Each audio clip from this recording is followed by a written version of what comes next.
Hey everybody, thanks for listening to the El Toro's podcast, exclusively now on Anchor.fm. If you haven't heard about Anchor, it's the easiest way to make a podcast. Here, let me explain. It's free. There's creation tools that allow you to record and edit your podcast right from your phone or computer. Anchor will distribute your podcast for you so it can be heard on things like Spotify, Apple Podcasts, and many more. You can also make money from your podcast, which is always a plus, with no minimum listenership. And it's everything you need to make a podcast right at your fingertips and in one place. I can't believe it took me this long to switch over to Anchor.fm, but I couldn't be happier now. So, get yourself started and download the free Anchor app now, or go to Anchor.fm to get started.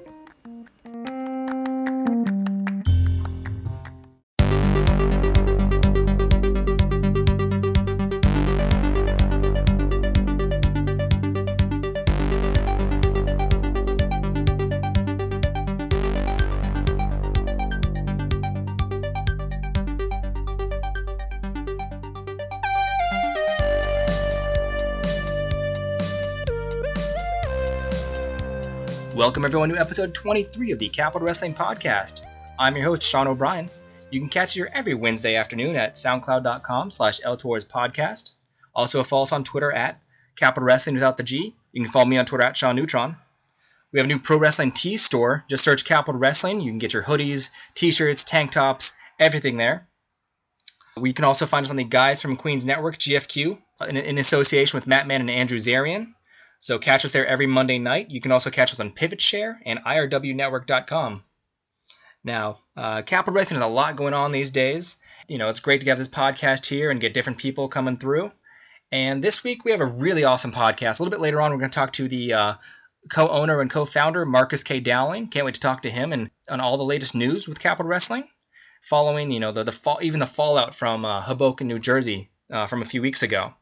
But first, we're going to talk to a very esteemed tag team, a very talented tag team in the Capital Wrestling tag team division. They are the New York Wrecking Crew of Smooth Blackman and Chris Seaton. What's up, guys? Yo, hey, what's up, brother? It is great to have you guys on here. And Smooth, you've been on here before. And Chris, it's just great that we got you both on here with the conference call action. Good. Thanks for having me. Oh, my pleasure, guys. What have you all been up to? Breaking necks, cashing checks, the whole spiel. Taking over the tag team division in New York. Just easy everyday stuff. Hey, that's pretty simple to the point, and I appreciate that. And I know you guys are very talented, so I know you guys have unlimited potential, and there's just plenty of places that want you to wrestle for them and see how much money you can bring to their promotion. No doubt. Yeah, I'm trying to see how much money we can stuff in our pocket. Oh, obviously, that's more important. But yeah, Smooth, you've been on here before, and it was great to have you on there, and talking about where you found your passion for the business and how you came to be with House of Glory and then eventually with Capital. But now it's great to have both you guys on here. And then Chris, we're gonna touch on that for you, and really, where did your passion for wrestling come from? Oh man, I first started my passion when I was like at least 4 or 5 years old, watching TV, like watching wrestling with my family, like almost every night. And then it just grew to the point that I felt like, I think I can do this. And then that's how it is, like playing with your friends and like you just building that dream, man. That's basically how it is. And like, at what point did you realize, okay, I can step into the ring and I can do this? I believe 13, 14 years old, that's when I thought I know I can do this. Mm. Like, the whole, when I'm going on the internet or checking in phone books, thinking that you can, try to find every wrestling school imaginable. Which one did you eventually settle on? No one really knows this until now. I remember, in high school when I found Ace, and I never really, it was in Jersey, so, I would actually cut school almost every Friday to go to an open mat in Ace Pro Wrestling in Jersey City. Mm. Who needs education, right? Yeah, right? education? Who needs education when wrestling's your dream? Hey, Exactly. kids, if you're listening to this podcast, education is not the way to go. No, it isn't. Not at all. Cut school, pursue your dream. School of Hard Knocks. So then you ace pro wrestling, and how was that for you, like as an initial training experience? It was fun. It was fun training with my friends, but at the same time, it's like you also needed that guidance. So I tried to go to other places, and then I found House of Glory, and I stuck with House of Glory for that long. The rest is history. Mm-hmm. Yeah, and I mean, House of Glory, do you want to talk about the talent level, not only in the tag team division, but also in the singles division for House of Glory? It's impeccable. You can tell they're amazing men and Brian and knows what they're doing in terms of molding wrestlers and turning them into superstars, Mm-hmm. You owe a lot to amazing men, even though that we don't really see eye to eye on a lot, and being a straight and narrow character. and Smooth, how did you guys begin to team up? How did that come about? Oh, honestly, it was the idea of the current vein of our existence, Brian Excel. Mm-hmm. So I thank him a lot for putting us together. But if you watch what we do to him in House of Glory, you see how much we thank him nowadays. And how do you believe that your chemistry is with each other, and what kind of things do you guys do to work on that chemistry? Well, communication is key, always. Mm-hmm. We're close to brothers, so it's like, and we're always gonna argue or always gonna have that clash, but just like what Smooth said, communication is key. So everything gels together in the end, Mm-hmm. Individually, you guys all have your own individual styles of wrestling. How do those styles mesh with each other in the ring?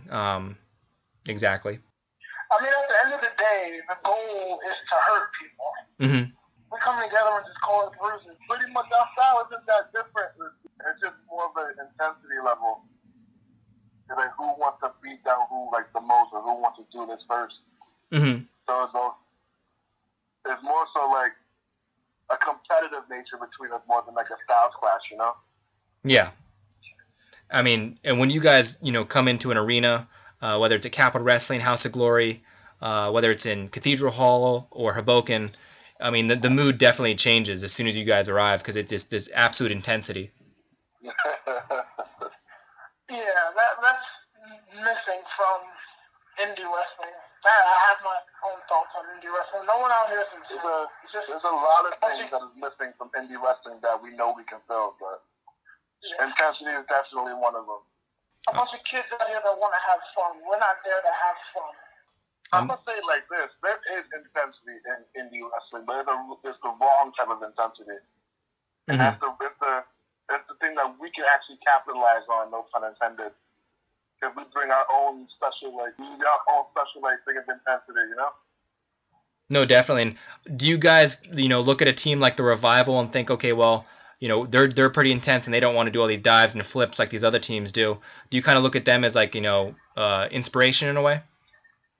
Not really. They are a good tag team. They are a great, credible tag team. But they're an homage to old school professional wrestling. Mm-hmm. You take a team like the Steiners or the Minnesota Wrecking Crew or the Horsemen and the Brainbusters. Those are the type of teams that we look up to, mm-hmm. and that we do homework on. In terms of our smash mouth style and our innovative nature, where a lot of people don't. That's where a lot of people lack. They don't go back to the old school style. And people don't realize that some things are so old that it's new, and they don't. And that's what people fail to realize, fail to get. And they want to be so modern all the time. Not saying that being modern is bad, but sometimes it doesn't get the job done. Mm-hmm. As you can see in certain indie wrestling promotions and certain indie wrestling matches. Yeah, I mean, when you bring up the Steiner brothers, that's a really good comparison. For some reason, I hadn't thought of, but I mean, that's pretty spot on right there. Oh, as you can see, I pay homage to the Steiner brothers. What's my singlet? my flashy old school singlet. Yeah, I dig it, man. As a team, you big guys balance each other out. What are your strengths you bring into the game individually? I just like to punch people in the face. That's what I bring to the table. I mean, Chris is definitely the stronger of the two of us. So when there's power needed, he is definitely the go-to guy. Mm-hmm. Sometimes that power is always effective, but you need a guy to psych him out before the match even starts. Anyone psyched out, my trash talking definitely gets you there. I'm the trash talker. Chris is the one that backs it up, but we're both pretty effective in that ring. We have about 20 pounds of gold on each of our shoulders, so I think that can't be argued. Mm-hmm. I mean, obviously, you guys travel together a lot. You work together a lot. What's that experience like for you guys to be able to go to different places and bond and try to make yourselves the best tag team out there? Getting out there and proving that we deserve the spot that we're in, even though I'm pretty sure it should be pretty proven at this point. So, to travel around, go to different promotions and take on their so-called best. I mean, that's definitely a goal. We're going to capitalize on these championships as much as we can. Mm-hmm. I know there's a lot of split talk in locker rooms. A lot of hate going around, and I don't want to name names, but eventually we're gonna name those names. We're gonna start calling the people out. They're not tough enough to call us out, so we're gonna start sending a couple people some invitations from tag teams. Maybe on that new app, something app. Oh, so the Sarah Hoff thingy. Yeah, that thing. Anyone can say anything to anyone. Yeah, I don't have that. I don't have that with good reason, because you say something bad about me, I'm liable enough to find you. I don't care how anonymous you think you are. Yeah, I made one, but it was a setup. I'm tracking IP addresses as we speak. A couple people are gonna get their doorbells rang. They're gonna get They're gonna get their doorbells wrong and their heads wrong. Well, they're gonna get their heads snapped. I don't know about wrong. Hey. Getting their heads wrong is an understatement. Yeah, I hope they got a good insurance plan, because they're going to need it. But, I mean, one thing it's really, strong or key with tag team wrestlers is their bond outside the ring. What kind of stuff do you guys do outside of the ring, to keep that bond strong? A lot of things. Like, I know you said outside of the ring, we're always at training together. Mm-hmm. We're both fight fans, so whenever there's a big fight, we link up with a couple of the trusted guys and head to a bar for fights. Of course we can always bond over violence. There you go. We link up with the trusted brothers. We stick it with the trusted brothers and drink beer and watch fights together. I mean, there's only one way I can go with this right now, and that has to be, who is your guys' pick for Conor and Floyd? Floyd? Mm-hmm. I take my money. I take my money. That's what I do. That's what I'm doing today. It's tough because I want to say Floyd. This isn't a fight I put money on, because I believe Conor has a better chance than people. Didn't Conor knock out a boxing champion over the weekend or something like that? Yeah, and he refuses to spar with him now. Jesus. You think you know somebody until you knock him out. Because he says he made him look bad, so he's like, they had the photo up, and he's like, he kind of talked trash about him. He's like, yeah, I'm good. Well, he kind of did, but that's his problem. Mm-hmm. You know what you're getting into. I mean, you're not the focal point. Exactly. If I was a betting man, mm-hmm. if I was to put my money on anybody, it probably would be Floyd Mayweather. Just off the strength that he's been boxing for God knows how long. He's like 40-0, and he knows that square circle like the back of his hand. And Conor, as much as he trains, he does not know the ins and outs of a boxing ring like he knows an octagon. And I think that's where he's going to fall short. Mm-hmm. boxing ring and an octagon is two completely different animals. And a lot of things that he utilizes as key tools is going to be thrown out the window. But it remains to be seen. I mean, do you think we see him go for a knee to the gut or a dive at some point? Like I said, it remains to be seen. If he goes for a knee to the gut, if he goes to what he knows, then Floyd knew to protect himself. Connor tries to go to what brought him to the dance. He's moving all his money. He can't be mad, caller. He's the one that called out Floyd Mayweather, so he can't be mad about Floyd being smart. Yeah. I mean, I want to say. Can't be mad at that. I want to say that both of them are going to bring something and fight for the fans, but at the same time, these guys are fighting for themselves. So, Floyd, if he has to win, he's going to win. He doesn't care if he entertains the fans. He wants to get that money. He wants to get that win. He's getting like what, 30 million per minute or something like that? Isn't it like 300 million total? Isn't something insane like that? Yeah, I know he's getting paid per minute. Wow. In this fight. In all honesty, I think this fight is going to suck, but I'm still going to watch it. I'm all there with you, man. I totally agree. That's all that matters. But the thing is, you're going to have to give me a couple drinks. How good does the matchup or the promotion have to be for people to go, you know what, this is going to suck, I'm still going to give you $100? Yeah. Oh, no, I'm going to a bar. Yeah, there you go. I'm not giving anyone $100. Speak for yourself. I'm gonna steal someone's live stream. And he's $20 for some wings and the fight. I'm not gonna buy it myself $100. I'm gonna join up with some friends, but I don't watch boxing. I'll definitely watch it though. It's drawing power, man. I honestly can't wait to see it. I actually can't wait. Yeah, it's definitely gonna be the fight that has people talking, and just because they don't know what to expect completely. Oh, not at all. This fight is Hogan's whole WCW. Like, it's gonna suck, but I'm gonna watch it. No. Oh my God. I mean, speaking of fights and obviously winning and all the gold, you guys recently won the House of Glory tag team titles. Now, yes, we did. We already knew you guys were very talented. We already knew you were a huge threat in any promotion you go to. But what does that mean to you to get those belts? Vindication. Mm-hmm. It shows how much work we've done over the past 2 years, and just all of it culminating into that one night. It's just like, it doesn't feel real to me still. But August 18th is going to be a whole different story. Mm-hmm.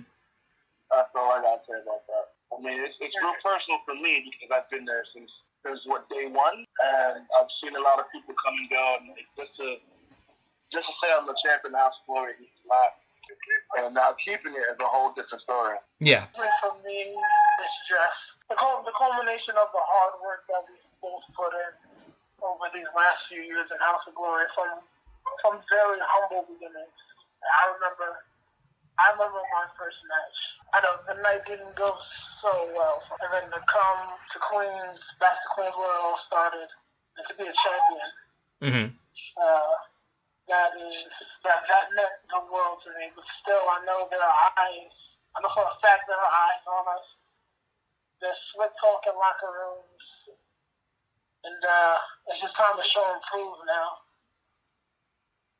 And the work, it's the culmination of a lot of hard work, but the hard work is really just beginning. Mm-hmm. So there's no complacency, is what you're saying? No, not at all. No, never settle. Now, Chris, you mentioned August 18th. I believe that's High Intensity 6. Yes, sir. Now, there, you guys have your matchup, and you're looking to retain those titles, obviously. There was recently a matchup announced. It was, Matt Riddle versus Stephen Bonnar in Stephen Bonnar's pro wrestling debut. Yeah, man, yeah. So what are your guys' thoughts on that matchup? It depends. I can't wait to see blood. Mm-hmm. I want to see blood. If you want the real answer for me is that I'm really not worried about that fight. I'm more worried about my match in particular, but honestly, I've been a fan of Stephen Bonnar since his UFC career, and for him to step in the ring, especially House of Glory ring, there's something to see. It's a spectacle that's going to bring some UFC eyes to not only indie wrestling but House of Glory. So I can't wait to see. I'm not saying that Matt Riddle hasn't really done eyes from UFC to indie wrestling either, but there is something we got to see. There's two combustible elements, one from the Ultimate Fighter and the other from being an icon in the UFC. Mm-hmm.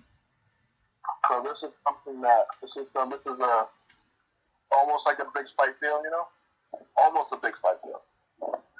And it kind of came out of nowhere, really. I mean, people didn't see this one coming, and all of a sudden now it's like, bam, right there. Yeah, I believe this was cooked up in the lab for a while. Oh, okay. Honestly, no one saw Stephen Bonnar coming. Me personally, I didn't see Stephen Bonnar coming at all. And Smooth, I know you're focused as well on the tag team title match that you guys have. So I mean, I don't want you guys to overlook that by any means. But what are your thoughts on this matchup?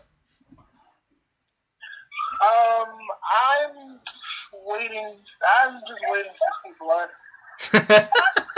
I love it, man. Stephen Bonnar doesn't have the age on his side. Yeah. But he has experience. And he's a tough son of a bitch. I know Matt Riddle has been traveling the world for the past year, 2 years. And has a lot of tricks up his sleeve, but all those tricks can go out the window when a guy like Stephen Bonnar punches you in the mouth. So. Mm-hmm. I mean, on all those tricks go out the window when the New York Wrecking Crew punch you in the mouth as well.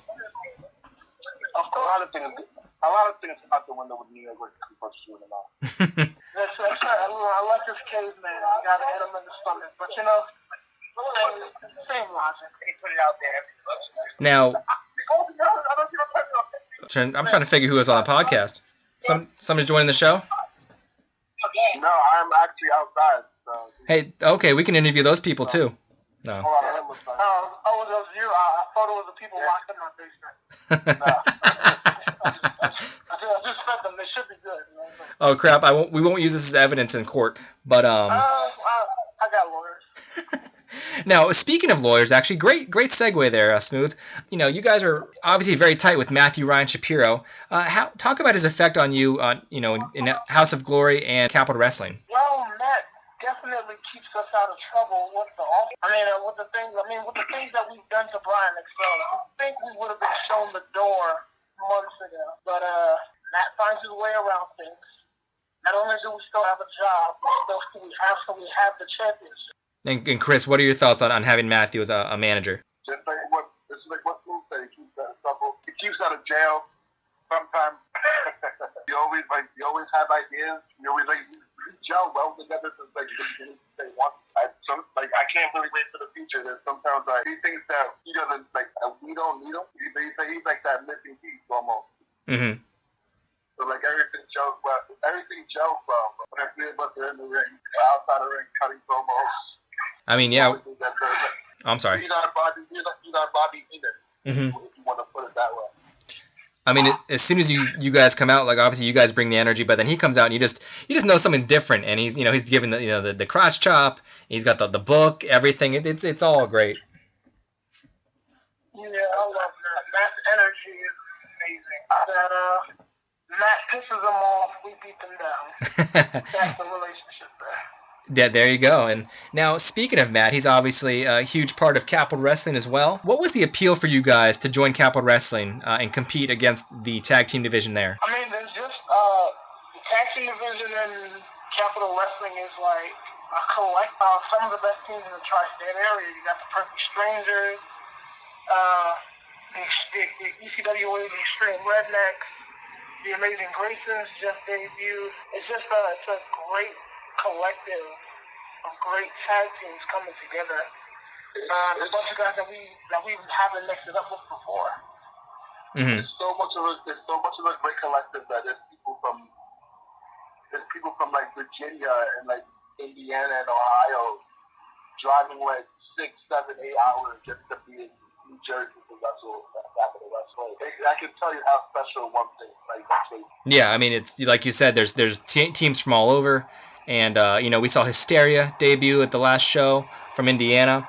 I mean, the first show you guys beat Sonny and Eddie, and it wasn't just for a show. You guys were the first match of the first show. What did that mean to you guys to be that first match and come out there and be the first thing people saw? You got to set the tone. Mm-hmm. And that goes without saying. You got to set the tone. That goes without saying. Even in the start of a promotion, the first match, I need to let you know like how big of a promotion it's going to be, and actually like more of an honor to open up the show for the first show, rather than being like the fourth in the card of main event or anything. They let you know like how big of a promotion. Mm-hmm. Yeah, it was definitely an honor to be the first match in Capital Wrestling history. I know how important a debut is, and for us to be trusted with that, always comes back to trust, right? But for us to be trusted with that was an honor that we gladly carried. And I'd like to think, well, we won. I would love it. I'd like to say we did an awesome job, but I guess it goes without saying there. You beat Sonny and Eddie in that first show. The second show saw you guys beat the Extreme Rednecks. I mean, a very physical matchup. And then the last show had the tag team gauntlet, and you guys won. You beat Hysteria. But after the words, what was going through your head when you beat them down? People are afraid of violence. Mm-hmm. People get afraid if you don't play well with others. And people saw that. I mean, at the end of the day, now people know not to mess with us. Mm-hmm. Now people know not to. Now people don't bad talk when messing with two individuals like myself. Especially with someone like Matthew Shapiro and the helm, Yeah. And Smooth, what were your guys' mindset after being disqualified and realizing you were not going to have a chance to win the tag team titles? I mean, I wouldn't say we're not going to have a chance to have the tag team titles. Well, on that night at least. Yeah, on that night. As far as we're concerned, we are the true tag team champions of Capital Wrestling. Mm-hmm. I think we proved in there with Hysteria that there's no team that can stand across from us. I mean, they walked away with the W, but they didn't walk away. Luxury Muscles Incorporated with Porsche Vaughn, they came out and they had made short work of their opponents. Now they're still tag team champions. So what are your thoughts on Luxury Muscles Incorporated and Porsche Vaughn as their manager? I mean, I can't get my hands on Muscles Incorporated fast enough, but being around Porsche Vaughn, spewing dialogue, I can't, man. You just can't. Yeah, I can't, man. Chris, what are your thoughts on Porsche and Luxury Muscles Incorporated? I honestly don't care. I care less about them. They're beneath me. They're beneath my tag team partner. And we're going to show them. We're going to show it to them once we get their hands on them. Put our hands on them. Uh-huh. It's inevitable when we get our hands on them. And we're going to take those tag teams up and away from them. I mean, as long as Porsche stays out of the way. Because she's all about equality. I'm also all about equality. And that means women can get it too. Well, do you think that if Matthew's there, he can help neutralize her? Oh, yeah. I mean, Matt is more of a gentleman than people know, but if she tries to insert herself, I believe Matt will insert himself. Equal rights, equal left. Hopefully he comes to the turnbuckle. Don't have to worry about it. And now, hopefully the feds just take her away. Don't just handcuff her to the ring. Just take her away. and before we get out of here, though, guys, what other shows do you guys have coming up outside of High Intensity? Right now, our focus is High Intensity 6, our return to Canada, and our return to Hoboken for Capital Wrestling. And you said Canada. What part of Canada are you guys going to be wrestling in? We're headed back to Toronto. We're going to be in that day. And we also got some other surprises in the touch, so y'all stay tuned to that. Mm-hmm. Yeah. We have some big announcements. Yeah, I can't tell you right away. Okay. Yeah. And now, where can fans stay tuned on social media to you guys in terms of those announcements? I'm on Twitter. I'm on Twitter. My Twitter handle is I am Chris Peters. My Instagram Instagram is Chris Deaton, NYWK, that's 2 underscores. My Facebook is Chris Deaton. Mm-hmm. That's it. That's about it. That's all I can get. And if you like to keep up with me, I am on Instagram at smoothblackman_HOG, and on Twitter, just at smoothblackman for all your NYWK trust. House of Glory and Capital Wrestling. Follow you guys there and catch up on all the breaking news. And just a bonus question before we get out of here: what were your thoughts on Hoboken and just in general? It was a great show. The energy inside the venue was off the charts. The energy outside the venue was off the charts. Wow. Mm-hmm. But it was an awesome night. I'm looking forward to Capital Wrestling's future in Hoboken. I mean, our goal is to be so big in Hoboken that they make parking better for the wrestlers. I totally agree there, man. There's literally no parking. I Ubered there myself, and yeah, that's definitely something they have to fix, and I'm sure you guys can help expedite that process. I mean, NYWK are. Mm-hmm. Well, you guys are looking to change that and change a lot. And Capital Wrestling, maybe, we'll see you with those, even though you guys are the self-proclaimed, the best tag team out there. We'll see you with those tag team titles in the future, hopefully. Thank you both for coming on the show today. I really appreciate it, guys. No doubt, man. Thanks for having us. Thank you for having us. Thank you for having the best tag team in the world. Oh, I mean, you guys are definitely the first tag team I've had on simultaneously on the Capital Wrestling podcast. So there's no way I could not have you guys first. Now, we're going to take a quick break, but after the break, we're going to catch up with Marcus K. Dowling, the co-founder and co-owner of Capital Wrestling. So stay tuned, folks.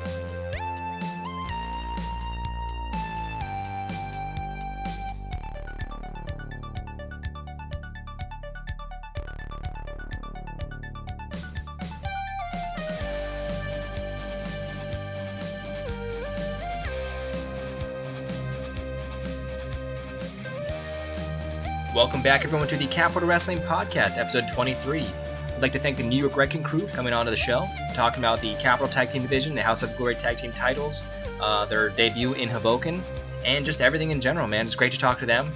Two very focused individuals who are very intense, and with the guidance of Matthew Ryan Shapiro, they're looking to accomplish huge, big things in Capital Wrestling. And, now we're going to get to our next guest on the show. He is the co-founder and co-owner of Capital Wrestling. He's none other than Marcus K. Dowling. What's up, Marcus? Hey, what's going on, man? How's everything, Sean?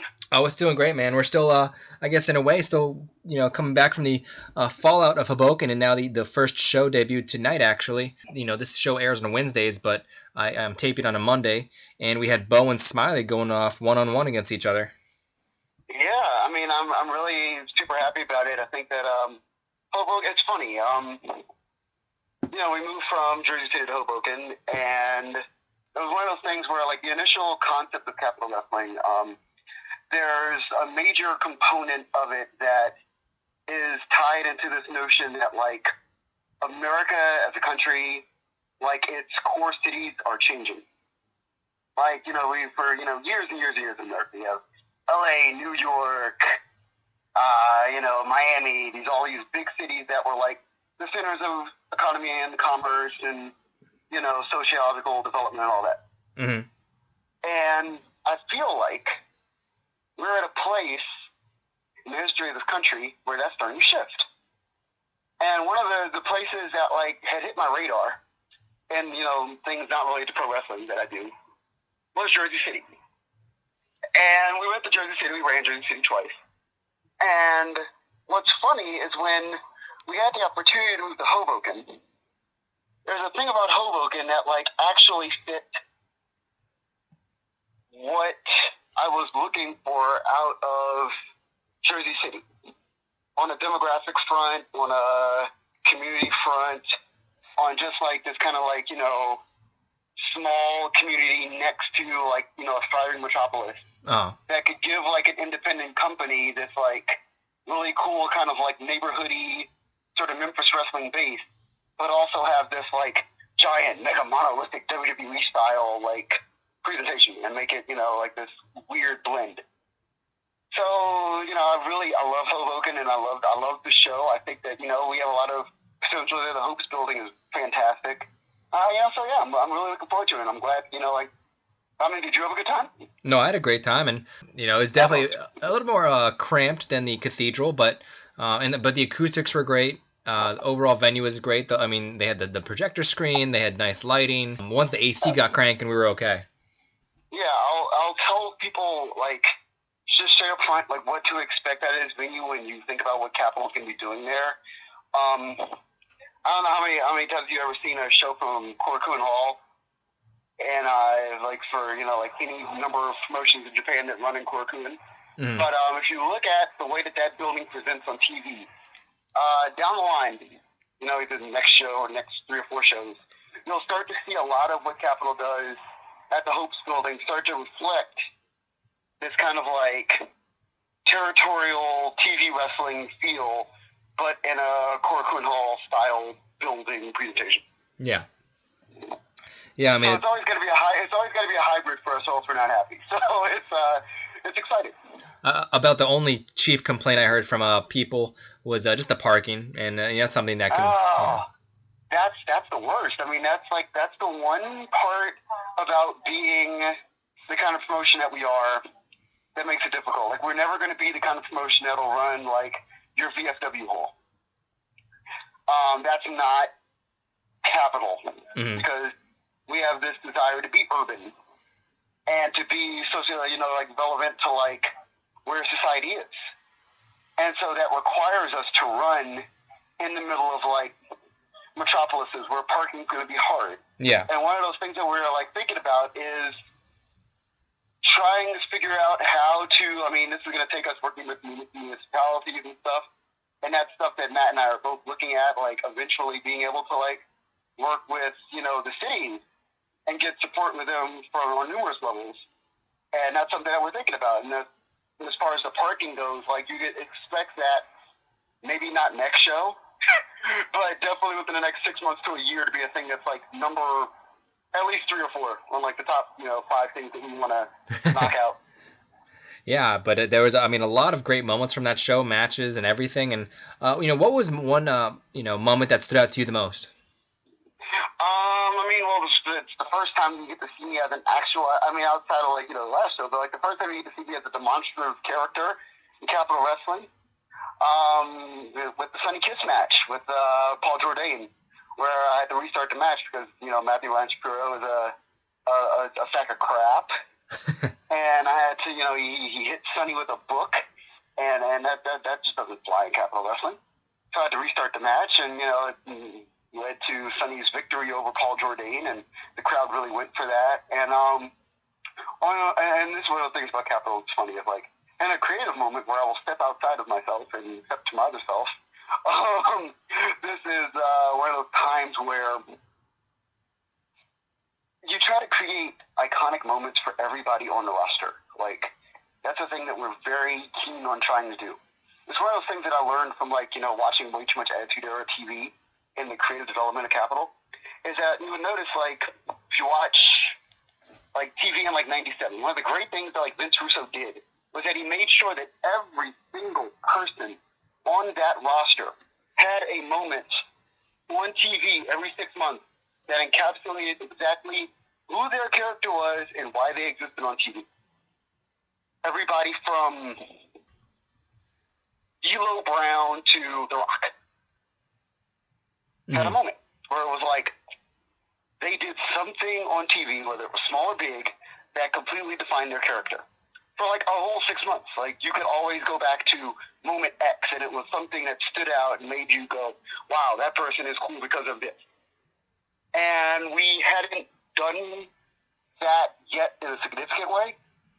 Like, we hadn't really broken anybody out in that particular way, and so this was the first time that we really had invested time, effort, and energy in that way. And that's on purpose. Like, you want to, like, get people familiar with your brand first, and then start to give people, like, the 10 posts, people, places, and things that they can really sink their teeth into. Mm-hmm. And, you know, it's like, for us, it's very much like, okay, we want you to come to Capital Wrestling, but now we're at a point where it's like, okay, we want you to come to Capital Wrestling because, God dang it, you don't know what Sonny Kiss is going to do next. You don't know what Matthew Ryan Shapiro is going to do next. You don't know what Paul Jourdain is going to do next, what Ken Dixon is going to do next. And you start to, like, pull that stuff out. And that's the thing that we're very keen on trying to do. Yeah, I mean, you talk about defining moments, and I was just, perusing the internet yesterday and just happened to, come upon a clip of, Stone Cold cutting that promo from the King of the Ring. Exactly. And that's one of those things that, like, intentionally on purpose. Like, hey, like, this is a thing that, happened, and it's like, wow, holy crap, like, that's, wow. Like, this breaks them out. And, the next moment after that is Royal Rumble. And, you keep going. Or CM Punk had, the pipe bomb from years ago. I mean, obviously he was already established 5 years into the company, but at that point people go, this is a new guy, kind of CM Punk we haven't seen before. It established him on that The Rock, Stone Cold, Kane, Taker, like, level. Mainstream, relevant celebrity in and out of ring. Exactly. Kind of personality. That crossover appeal. Right, yeah. And I mean, that's something that we're trying to do, and that's something that we're very cognizant about trying to do in Capital now. And you'll start to see a lot more of that just creatively in what we're doing as a promotion. You'll start to see a lot more of that stuff. I mean, even insofar as, like, on TV, you'll start to see, in this set of tapings, you'll start to see a lot more pieces of that stuff just starting to, like, sprinkle in. Yeah. There's a lot going on in Hoboken in the debut, where from the not only the card but also like the production. So what overall of the experience surprised you the most? I want to say the response of the fans to just having comfort with the product now, and it was really exciting for me to see fans like hear music, see a face, know how to respond. Mm-hmm. Because a lot of the stuff that we do in Capital is so polar opposite of what you typically see if you're a Northeast-based independent wrestling fan. Like, the wrestlers are the same, but their presentation is different. If you're a fan of just independent wrestling in general, there are names and people that are on our show that you have minimal of any, awareness of. And to see those people coming through the curtain, like, you get, like, say, like, you get, like, a Joe Keys and Ryan Zane wrestling, the Ronnie Burtons of the world. You get that kind of thing where people are like, oh, like, they don't know them, but they know them from our show, and they've seen them now, numerous times, and they know how to respond. Yeah. That means that you've got fan retention. That means that there are people that, actively are engaging the stories, and they're paying attention. And that's always what you want. Like, it's not so much to get the eyes, because that's what everybody says. Oh, you're good eyes on a product. But those guys don't mean anything if they're not retaining. Yeah. And to find our fans retaining what we're doing, that means everything. I mean, when was the last time you remember seeing a match where the crowd left the building to go watch it outside, like with Kermit and Cannonball? I mean, that's what happens. I mean, like, people want to watch where we're going, because I think the thing is, too, that people are starting to pick up that there's, like, a deeper creative thing here than just, like, oh, there's people wrestling. Like, there's a deeper, longer creative arc to all of this. Like, what you're seeing is not like a match that has no meaning outside of, like, it's that people, they see a match and they know that this match has something to do with a broader story, and that the story is much bigger than just, like, wrestling for the sake of wrestling. Mm-hmm. Like, it's like we're trying to, like, not steal WWE's branding with the word universe, but we're trying to create this notion that Capital Wrestling is a thing that's about so much more than just pro wrestling. Yeah. There's a humanity that's inherent in what we do. You guys really do try to transcend just wrestling, and you try to make it more than that, whether in through the storytelling, really. I mean, that's what a lot of people say the difference is, not only the identity, but the storytelling. Right. Absolutely, for certain. Paul Jourdain versus Sonny Kiss. That was my favorite match of the night. My second favorite match of the night was Colossal Mike Law, the intergender world champion of the known universe, and he took on the Bad Apple Matt McIntosh, who made his debut for Capital Wrestling. And, Mike Law got the win. It was a very fun match, back and forth. But it was a scary moment at the end where, Mike went down, and I believe it's some sort of concussion symptoms. What is it like being an owner of a company and seeing one of your performers go down like that? Oh my God. Okay, so here's the thing with that it's really frustrating, and it's weird for me because I've also worked with talent too. And when you have that side of it, you're not just like some guy that owns or founded a thing. You're also like empathetic as talent because you know anything can happen. So it's like doubly troubling because you're like, oh man, this guy is hurt. He's like the guy that like I have contracted to pay X to do Y. Yeah. And you're more like, oh my God, that's my brother. The word brother is not just the thing that the Bullet Club say, or whatever. It's actually like a legitimate brotherhood, like pro wrestling. That's what it is. It's a brotherhood of people who are united by a awareness and knowledge of a set of skills in order to do a certain thing. So you're like, crap, like this, a guy that I know, and you're worried about them legitimately, and you hope that they are well, and you start to think about always like what are we doing? What can we do creatively? What can we do like discussion-wise to make sure that talents don't put themselves in a position to get hurt? Mm-hmm. And then you're like, well, they are doing pro wrestling, so anything is possible, and there's a certain notion that somebody can get hurt that's actually ultimately a part of doing this thing to the best of its, presentation. Mm-hmm. So it's an awkward thing. I mean, thanks for asking the question, because it's like a thing that I don't think enough people talk about. It's like, it's a weird, like, mental, maze. You're like, okay, well, I don't know. Like, what do you really, like, you can feel terrible about it, or you can feel kind of like, oh, well, screw it, whatever, about it, or, there's like a whole other, like, human side of it, too. Yeah. And I think that if there's a right way to feel about it, it's somewhere between those two. No, exactly. And I think that there's the humane side of it first, and then from, obviously if they're your friends, it goes a lot deeper than just, okay, this guy's hurt and he's one of my talents. Now that does play a part, and obviously if you have future plans for the guy, you definitely are thinking, I don't want to see this linger too long, but first and foremost, you want to make sure the guy is healthy, happy, and comfortable, and then you get to business second of all. It's funny with Mike. Like, Mike is a guy who's been doing this for like 15 years. And people don't know that, I don't think. He invented pro wrestling. Mike Law's been wrestling for 15 years.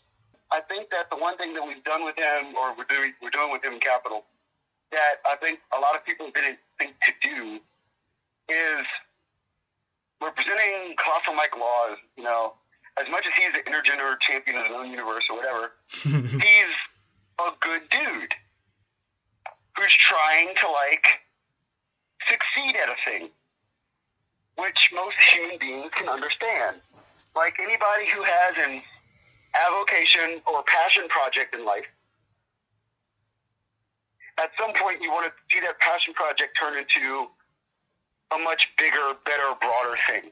Yeah. Than just this thing that you kind of do on the weekends for fun and laughs. Yeah. And because maybe you're athletically gifted in that way. And that's a lot of the story of Mike Law in Capital Wrestling, is he's the guy who, 15 years in, it's like, well, is this going to be the same way in 16 years or 20 years? Or is this the moment when I can do it? And that's inherent in his story. And when you see him win finally with, his match with Matt McIntosh, then that's the beginning of, hopefully, well, let's see, like, maybe there's something deeper there. Like that, and it's not so much like a quote-unquote push as much as it is like an emotional, intellectual push towards like the fact of like, maybe this is the moment where I've been doing this for X number of years. I'm going to see the fruits of my labor prove to be successful. Yeah. And then when you see him, somebody get hurt in the midst of that, you're like, oh man, like it hurts triple because like creatively and as a human being, when you talk to Mike, you're like, damn it, because it's really, you think that this is going to turn into a much bigger thing. It's so much more than just one match. Yeah. Yeah, I'm just glad to see he was improving, somewhat after the show. So it's not like it was anything that was super, urgent. Yeah, Mike will be on our next date on October 14th, and he's got a clean bill of health and he's ready to roll. So. And it was good to see him get his win, because he had, lost the last time to Preston Quinn. But Preston Quinn was on a huge tear. He had, obviously 2 shows in, he was undefeated. Him versus DJ Hyde. DJ Hyde comes out to win, but DJ Hyde didn't just win. He made Preston Quinn look like a smaller man physically. I mean, just the size. Well, physically, he is a smaller man than DJ Hyde. Well, I mean, he made it noticeable. Like, you never look at Preston Quinn and think that he could be manhandled like that. But man, DJ Hyde came in and he laid the wood. Yeah, I mean, so like on a level of like just if you look at this as like a competitive professional wrestling match, like if you're a fan of Capital and you're not from the area in which we show the show, in which we have the live show, then the value add of seeing him and DJ Hyde is that if you're in the southern United States, you're not going to see you're not going to see Preston Quinn wrestle a person that is bigger than he is. He's the biggest guy in his region by a large margin. So what we decided to do was like, okay, we could put DJ Hyde in the ring with him, who we know is 300 pounds and bigger than PQ by 25 pounds. Yeah, let's do that. Like that's the thing that's like unique and different, and you're not going to find anywhere else. Yeah. And on that level, it succeeded. And we got what we wanted out of that match on the creative level. And storyline wise, like. Now, PQ is lost in Capital Wrestling, and he's lost in front of, Bo Crockett, his son, the prodigal son of the NRA, the National Wrestling Alliance. And it was to somebody who owns the promotion that for years has been known for hardcore deathmatch wrestling.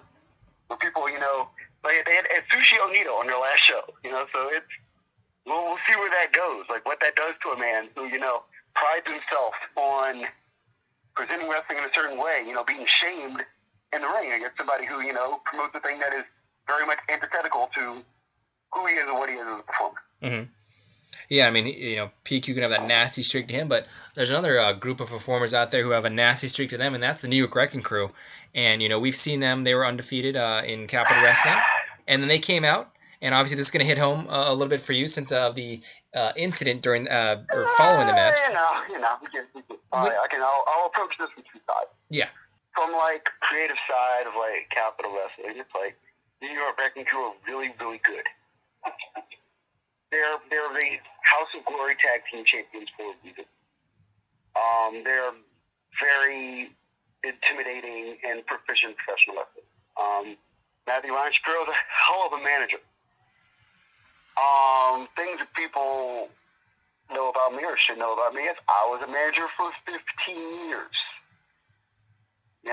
Worked all up and down the East Coast, like worked in the Midwest, worked all over the place. Trained by Axel Ryan, mentored by Steve Carino, things, that's my background. I'd be an idiot and telling lies in school if I didn't say that since the days of myself and folks like Larry Sweeney roaming ringside, that has been a manager as good as Matt is in the business. He's that good. Like, straight up and down, he's that good. And working with Matt with this level of ego now, because he's that good, is difficult. I mean, he knows he's as good as people say he is. And, things got physical. I got pushed down. There's still the missing tag team championships in Capital Wrestling, and I think that he stole them. He knows that. We find out soon enough who actually stole the championships. But this is going to start like a weird era for Matt and I, like personally and professionally. where I don't agree with him anymore. Like, I was a bad guy when I managed. I was. Like the worst of them. Like, I started a race fight once. No talk. Like, got suspended from the state of Maryland for 90 days. No talk. Like, Matt now is, and Matt and I, because we were both villains, we could agree on things pretty easily, like he's a villain, I'm a villain. We can be bad guys together. Matt is a worse bad guy than I ever could have imagined being.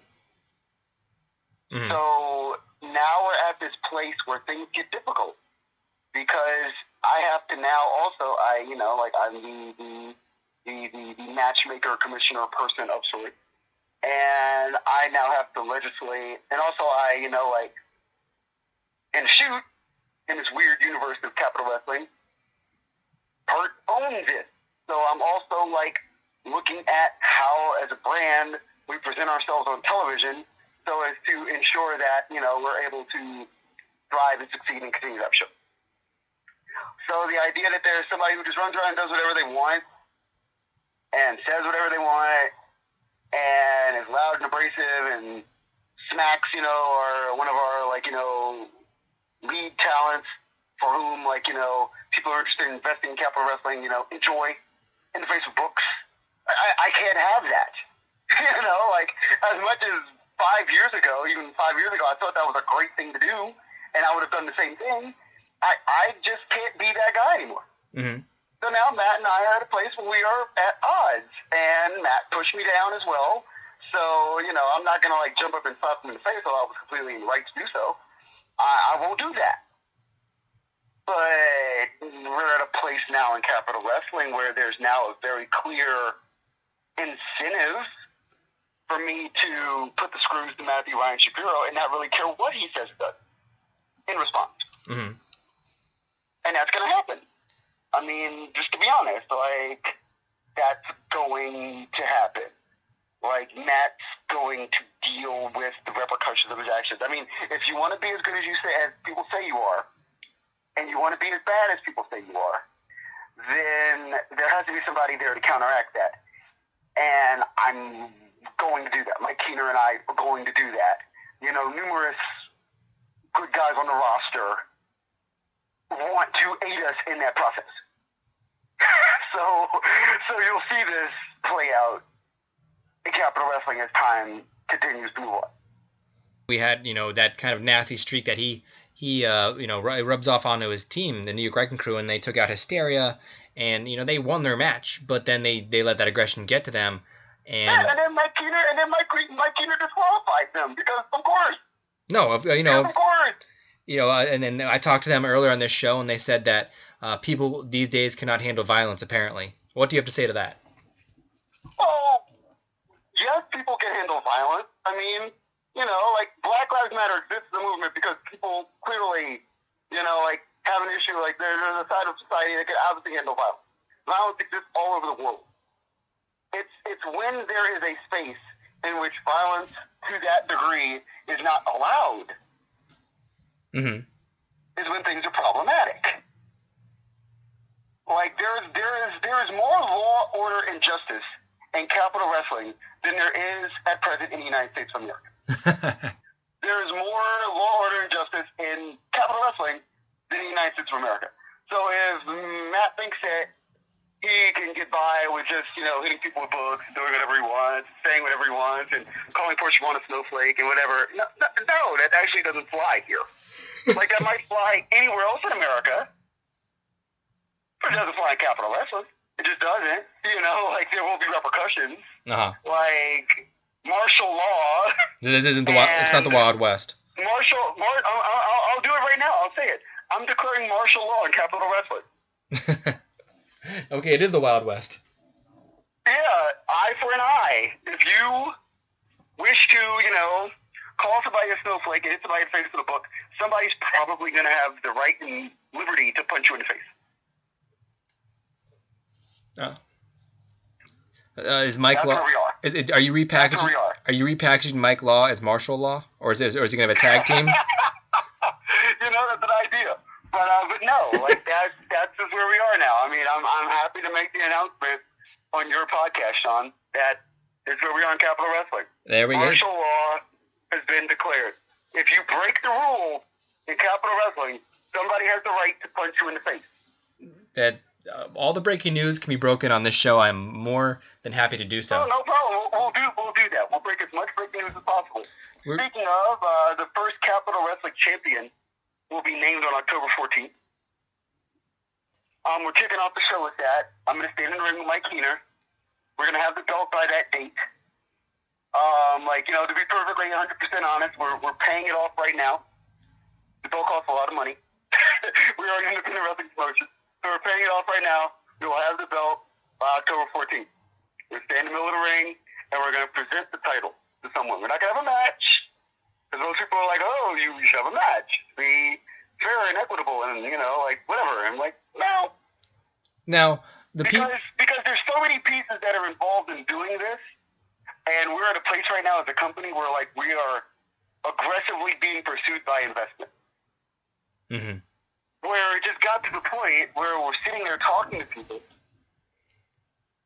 and this is one of these points where, the weird work-shoot line of Capital Wrestling will cross it and double-cross it again and again, but it's a real thing that we're being aggressively pursued by people willing to invest in the company.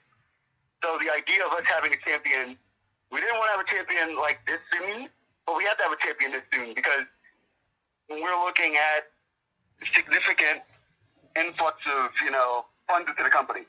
So we have to have a champion because the people that are bigger than me and bigger than Matt and bigger than everybody else want us to have a champion. So that's where we are. And in doing so, I'm like, all right, I want to make sure that we don't end up with a situation where somebody pins somebody and that's not necessarily the person that you want. Yeah. As the face of the company, because if we're doing this as a legitimate athletic competition, we're looking at a situation where you're going to put two people in a ring and one person can win and one person can lose. Ideally, for the purposes of where capital needs to be headed as a company, we're just going to name somebody,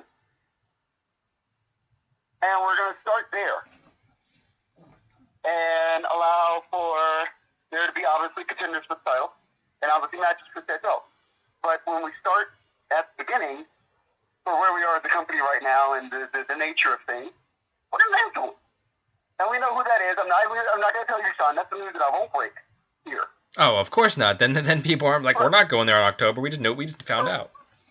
Right. So I want everybody to show up on October 14th and to sit down, get there, like I said in the promo, it's available now on the internet, available on Facebook.com/Capital Wrestling. Said, hey, sit down, get your zine, get your hot dog, get your soda, have a seat, and we're going to kick off the show with that.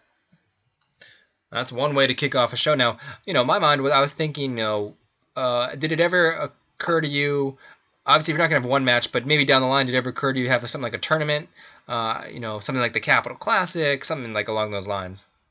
I like the name Capital Classic, and we're definitely looking at something like that. To be perfectly frank, we're in an environment in independent wrestling where everybody thinks tournament. I mean, PWG is BOLA, and they had the DET tournament. There's the JT Lightning Invitational happens at AIW. It is. NCW has the Shamrock Cup. So everybody has a tournament.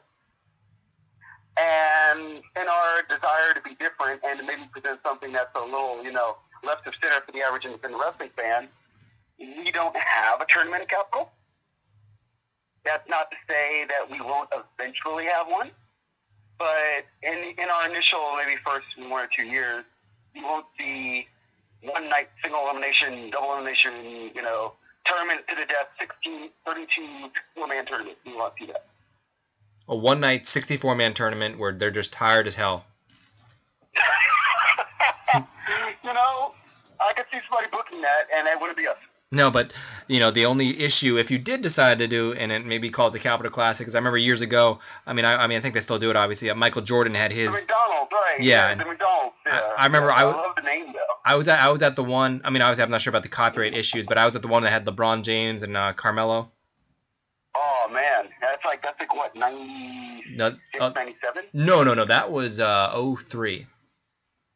Oh, okay. Yeah, because they were. Yes, you're right. Yes. That was at the then MCI Center. Yes. Where was it? Well, yeah, I like that idea though. But no, you won't see any tournaments out of Capital anytime soon. Finish this sentence for me. After 3 shows, Capital Wrestling is tumultuous in a really exciting way. I was having a conversation actually about the artistic economy of the nation's capital, which I am currently walking right now, and I made a statement regarding what we do at Capital, because everybody I talk to in the universe right now, whether or not you're not in wrestling, is intrigued by the fact that I'm part owner and co-founder of a professional wrestling organization. It just seems like a weird thing to do when if you don't know that I've been a wrestling fan for 35 years of my life. So I said this. I said, Capital creates order out of the chaos that is the internet, and creates chaos in the order that is the way that pro wrestling is presented live. Mm-hmm. Like, in both of these realms, we are so vastly different that we've intentionally created a tumult in independent wrestling. Like, good, bad, or indifferent, people have an opinion what we're doing. And that's why I say it's tumultuous, because you literally don't know from day to day. Like, working with this company as I do, feels like 25 hours a day. You never know who's going to show up in the inbox or what they have to say. Literally no idea. Like, we go from one day of Dave Marquez and United Wrestling Network just saying, hey, want to be a part? To you have Ulsa Garrison from Getty Images just turning up saying, I want to shoot the show. To one day you get DJ Hyde in your inbox with a bunch of notes on creatively things that could, give us a better television presentation. Yeah. These are all real things that happen. And this could be in one 3-day span. And that's insanity. That if you're not prepared for, if you're thinking of this as we intentionally think of what we're doing now as this almost experiment in thinking about the future of where not just the wrestling industry, but most industries that are faced with how do you do live real-time presentation and how do you present yourself on the internet will go moving forward. So it's just fascinating because, like I said, everybody has an opinion, everybody has a thought, everybody wants to see us improve, everybody has a desire to impart some kind of advice on where we can improve, what we should be doing, what we shouldn't be doing, or who we should be using, or why we should be using them. Fascinating. Fascinating. And there's totally fascinating. And there's no way I could actually get away from Hoboken, the debut in Hoboken, without mentioning the main event, which was sponsored by Last Mark Standing Podcast, and it was Anthony Gangone versus MJF. What were your thoughts on that?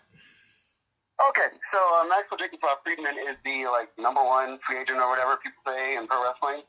And if you're talking about just the Northeast region in general, I like to say that MJF is definitely Gangone is in top 3 or 4 of guys that if you were King and Seaman at WWE and you were looking to throw contracts in people's faces, you'd sign both of them. So the thing about that match that makes it fun is that that's the first time that they'd ever faced each other, which is fascinating because there's 250 miles of space in this region that we're kind of in. When you're looking at PA, New Jersey, New York, and the idea that two guys who are that good with the number of promotions that run had never wrestled each other was stunning to us. We're wow, okay, so we have to do this. If for no other reason than these people had never wrestled, and that's stunning. So we put it in the ring, and it was great. I think that they had a really athletic contest, and I want to see it again. I think that, Gangone getting the win definitely, improves his standing as far as capital goes. When we were looking at who to put the belt on, that was something that definitely played in. Anthony Gangone is coming to Capital Wrestling as and this is as real of a shoe as I'll favor about Gangone. He walked in and he's I want to have the best matches you have on the show. Oh. That was conversation one with Anthony Gangone. He's I don't care who's on the show. I want to have the best matches of anybody on the show. And that's the kind of like dedication you want from somebody. And that's the kind of thing you've seen, like, you know, from his match with Bo Crockett to his match with MJF to matches you'll see subsequently from him in Capital. Mm-hmm. And having MJF in your locker room is fun because he's a one-take promo. He's very, very, very, not arrogant. Like, some people say he's arrogant. He's not arrogant. He's just very assured of himself. Like, there are people in wrestling who just know. Like, he's just one of those guys who, like, I know what I want to do. I know what I want out of my career. I know what I need to do to get what I want out of my career. So I'm going to just kind of do that. Yeah. and those people are important. Like, I will tell the story that Capital Wrestling wouldn't exist if it wasn't for me watching MJF wrestle. And why is that? He reminds me of a hybrid, just in confidence in the ring, of 2002 era CM Punk and Colt Cabana. Mm-hmm. In that way that Punk and Cabana would wrestle each other anywhere. Like, there was a period of time where, like, I watched them wrestle in Indiana. Then I watched them wrestle in Philadelphia. Then I watched them wrestle in New Jersey. In, like, 3 out of 4 consecutive weekends. And they, like, had different matches. And in one match, like, Punk was the baby and, you know, Cabana was the heel. In another match, Cabana cut a promo and Punk and I sorry babyface against him. And they switched up a million different times. And you watch these matches and it was, like, fascinating because these are, like, packed shows in this era. This is like, you know, IWA, an era where it's like everybody through the curtain is now in WWE developmental. But these two guys, more so than anybody else in the show, they walk through the curtain like, this could be WrestleMania, but it's not. We're in Hammond, Indiana. But anyway, we're going to act like it's WrestleMania, so just like sit back and watch me blow your socks off.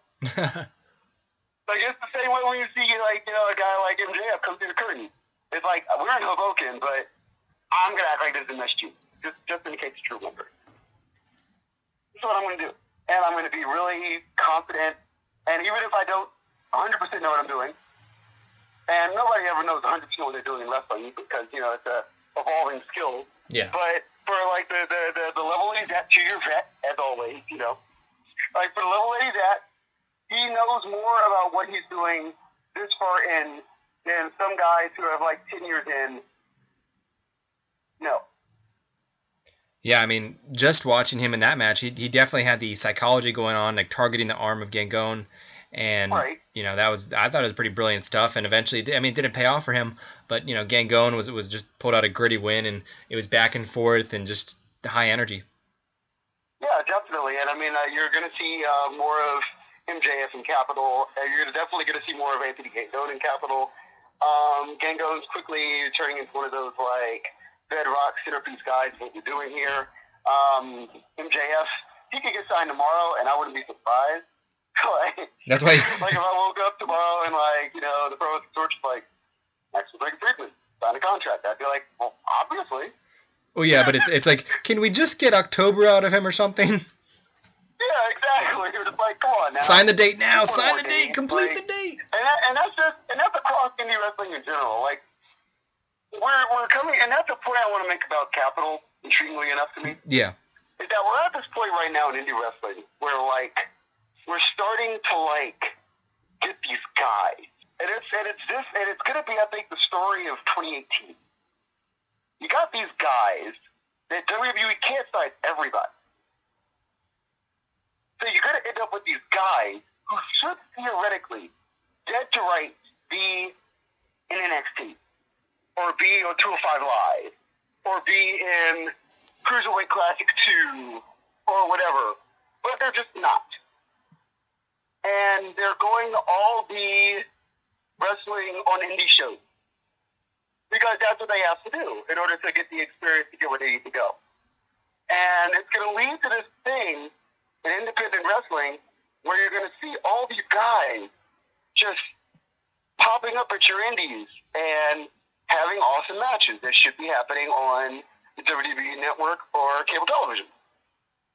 Mm-hmm. And one of the things in Capital for us is trying to make sure that we have a part to play in that process.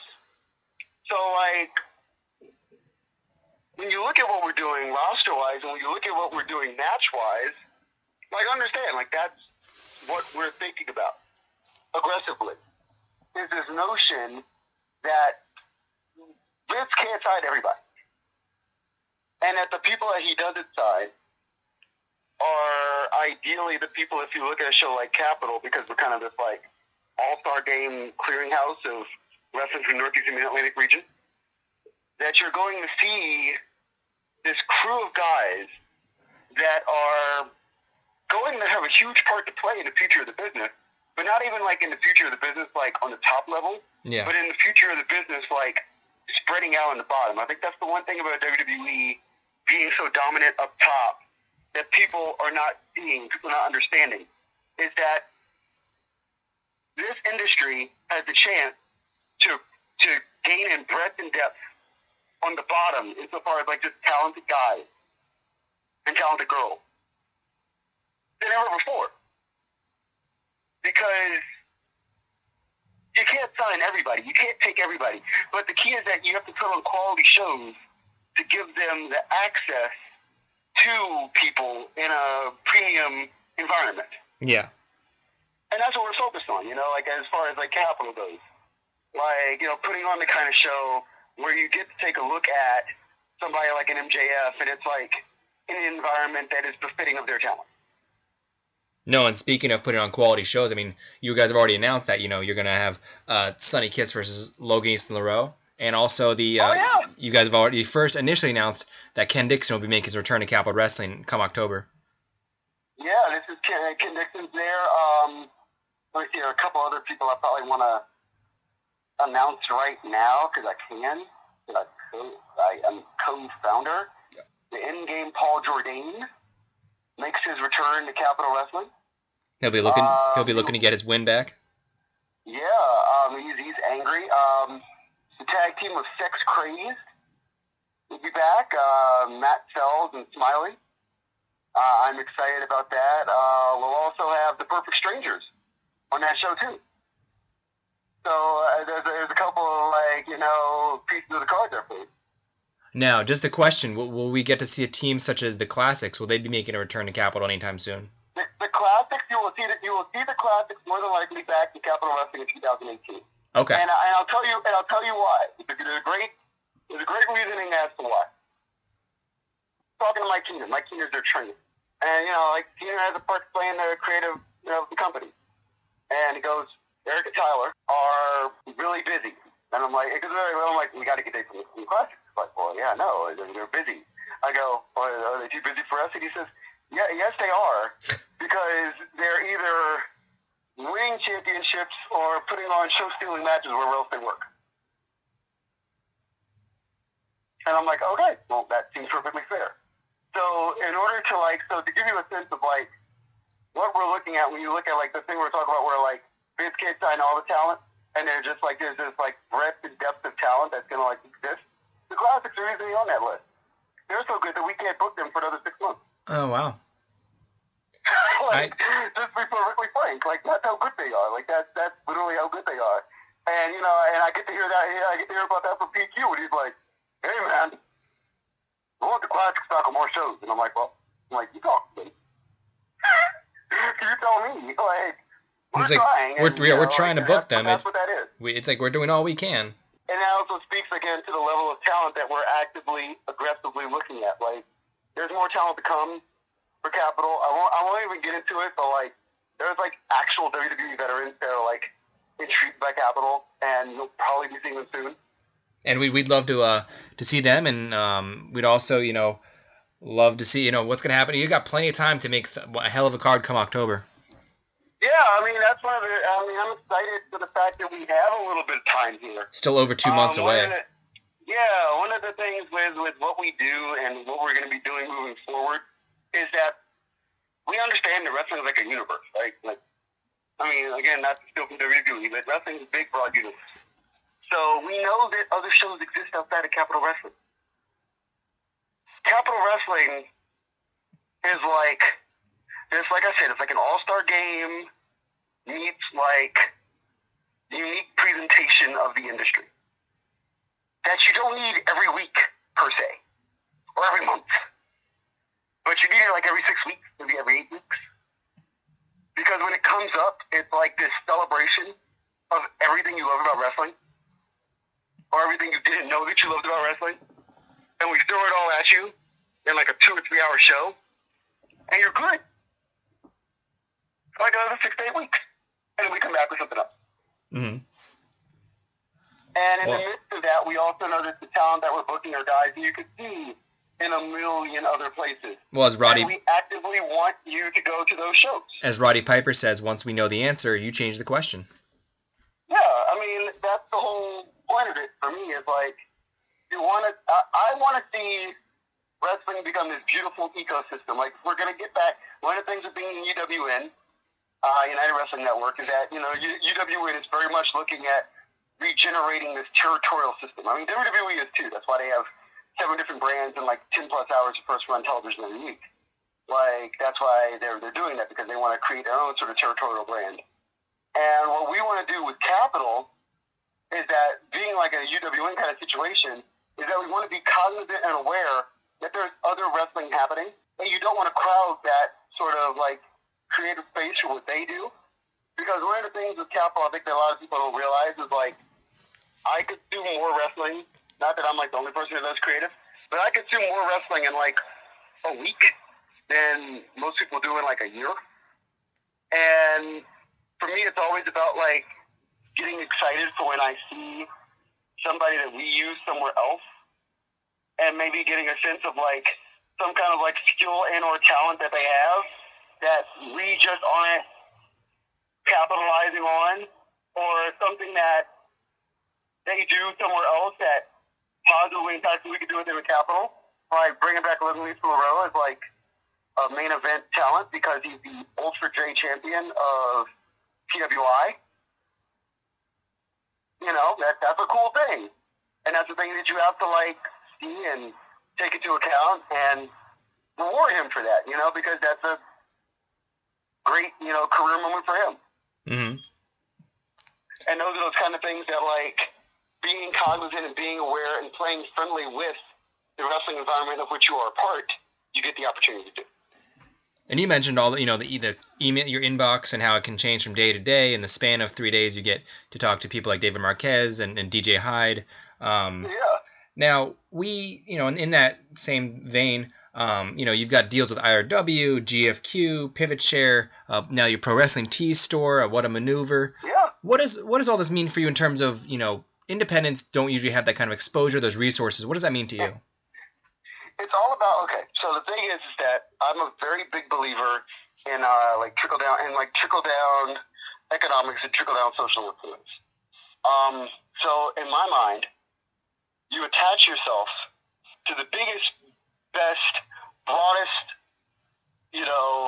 reach brands possible.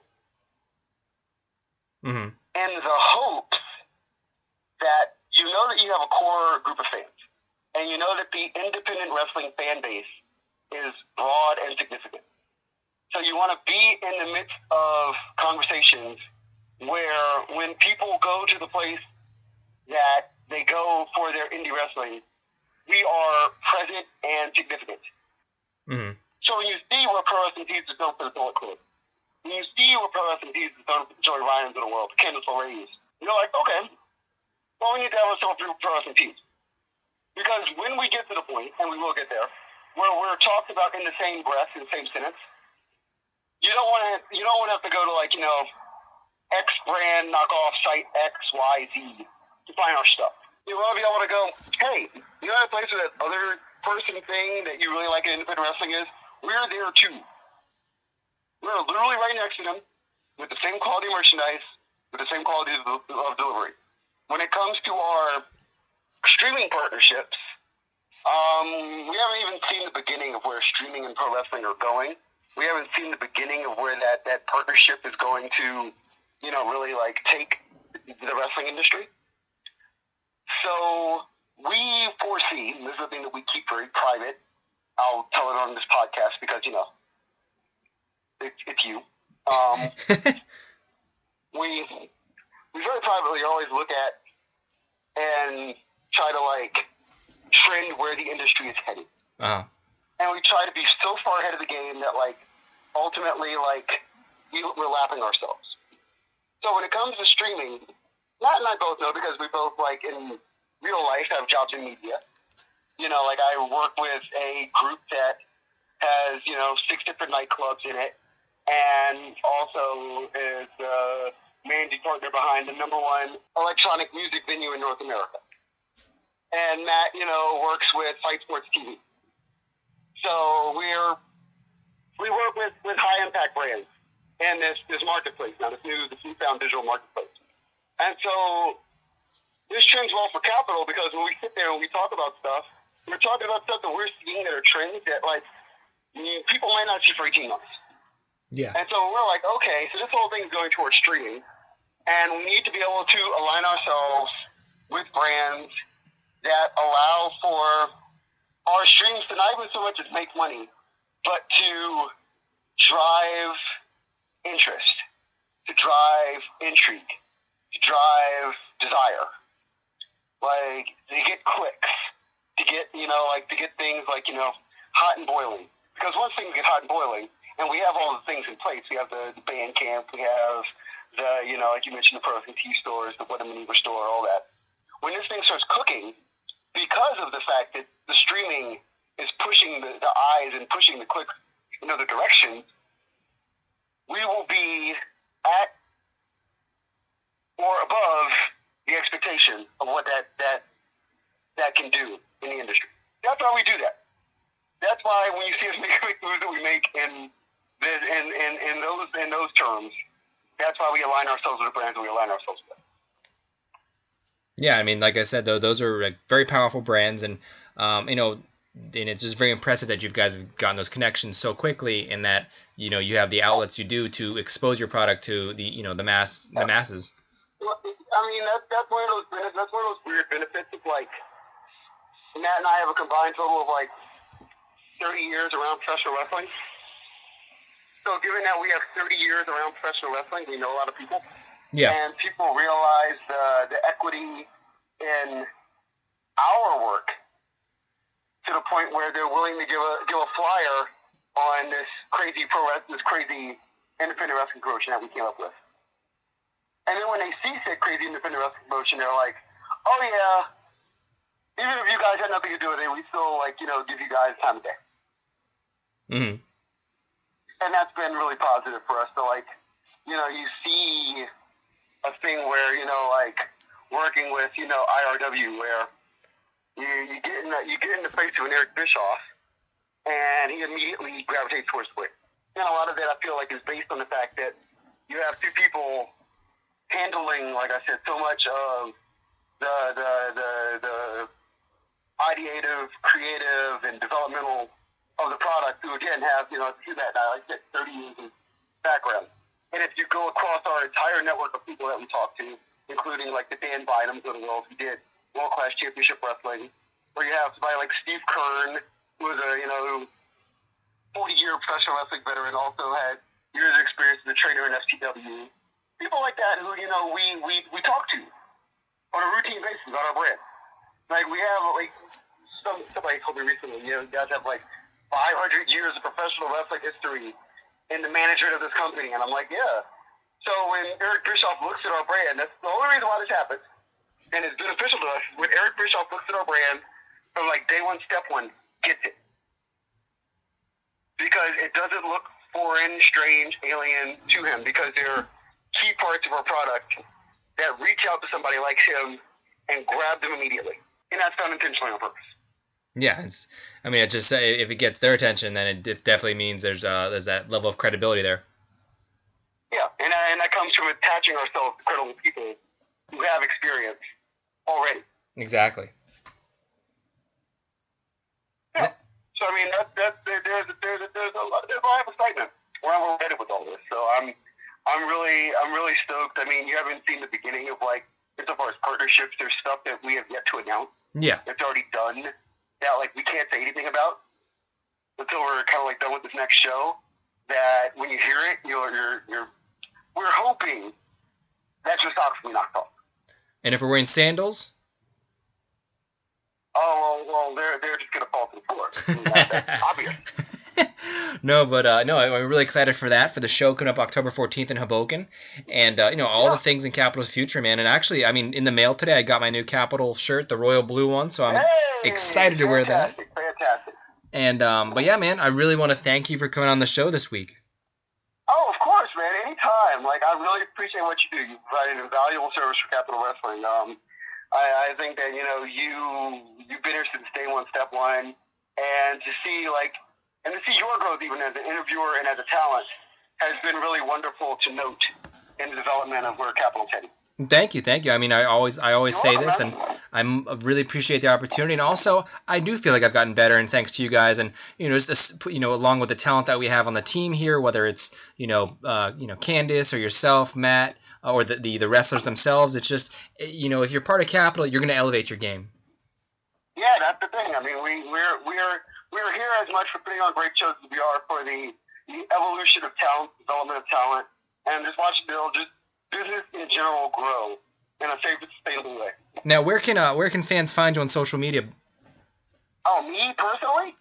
Yes, you. No, Twitter.com/Marcus K. Dowling. That's Marcus with a C-K, Dowling, D-O-W-L-I-N-G. Same on Instagram and Facebook.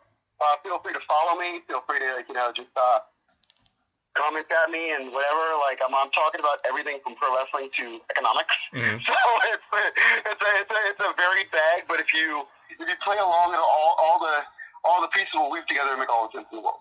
Excellent. Well, we can't have fans doing that in no time. But once again, I want to thank you for coming on the show. I want to thank the New York Wrecking Crew for coming on the show this week. I want to thank all the fans for listening. Martial law and Capital Wrestling. Martial law and Capital Wrestling. Martial law against the New York Wrecking Crew. Yep, there you go, Mike. Anybody who actively wants to knock their heads off their shoulders on October 14th, capitalwrestling@gmail.com. Let me know. There we go, and once again, we'll get the plugs here. We'll, watch Capital Wrestling every Monday at 6:05 on GFQLive.tv and on demand at Eric Bischoff's IRWNetwork.com. Also, check out coming soon to CZWstudios.com. Go and buy their official Capital Wrestling t-shirts at ProWrestlingTees.com and more Capital Apparel at WhatAManeuver.com. I want to thank you all for listening. You can follow us at Capital Wrestling without the G. You can follow me at Sean Neutron.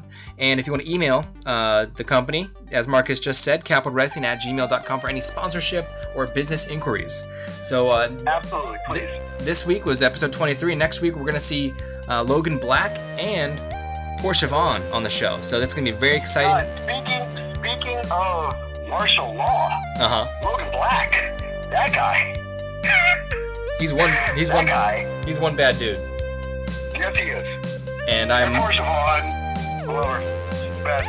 I am more than happy to have both of them on the podcast. I'm not sure if the podcast can handle both of them, but we're going to test its limits. Exactly. I think it's both served, man. But yeah, it was great to have you on here, Marcus, and we're going to get out of here, and we will catch you guys here next week.